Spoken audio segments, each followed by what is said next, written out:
భద్రాద్రి కొత్తగూడెం జిల్లా చర్ల మండలంలో పోడు భూముల సమస్యలపై న్యూ డెమోక్రసీ నాయకులు ఐటీడీఏ అధికారులపై తీవ్ర విమర్శలు చేశారు.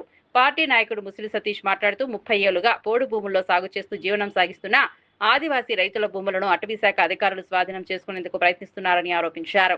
ఈ క్రమంలో ఆదివాసీలపై కేసులు నమోదు చేయడం, అరెస్టులు చేయడం, దౌర్జన్యాలకు పాల్పడడం సరైన విధానం కాదన్నారు.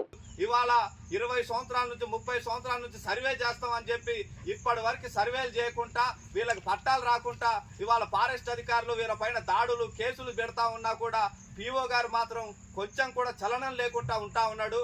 పోయిన సోమవారమే నేను సర్వే చేపిస్తా అని చెప్పి మాకు హామీ ఇచ్చి ఆ దర్బార్ రోజే ప్రజావాణి రోజే సాయంత్రం 5 గంటలకు మీటింగ్ పెట్టి మీకు బుధవారం సర్వే చేపిస్తా, శనివారం సర్వే చేపిస్తా, శుక్రవారం సర్వే చేపిస్తా అని చెప్పి మాయ మాటలు చెప్తా ఉన్నాడు. అసలు గిరిజన ఆఫీస్ ఉన్నది, అసలు ఐటీడీఏ ఉన్నది గిరిజనుల కోసమా లేకపోతే గిరిజన నేతల కోసమా లేకపోతే ఫారెస్ట్ అధికారుల కోసమా అని చెప్పి రేపు జరగబోయే ఐటీడీఏ ముట్టడిలో ఖచ్చితంగా పీఓ గారు సమాధానం చెప్పి చూడాలి. ఇవాళ గిరిజనులు ఎంతో నిరాశతోని కోటి ఆశలతోని ఇవాళ సర్వేకి ఇవాళ పోడు భూముల దగ్గర ఎదురు చూస్తా ఉన్నారు.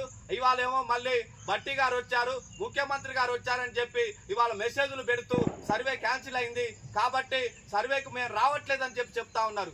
కాబట్టి ఇట్లాంటివన్నీ మానుకోవాలి. గిరిజనులకు మోసం చేయాలని చూస్తే మాత్రం ఐటీడీని ముట్టడి చేయాల్సి వస్తుందని చెప్పి ఇవాళ సిపిఐఎంఎల్ న్యూ డెమోక్రసీ పార్టీగా హెచ్చరించడం అనేది జరుగుతూ ఉంది.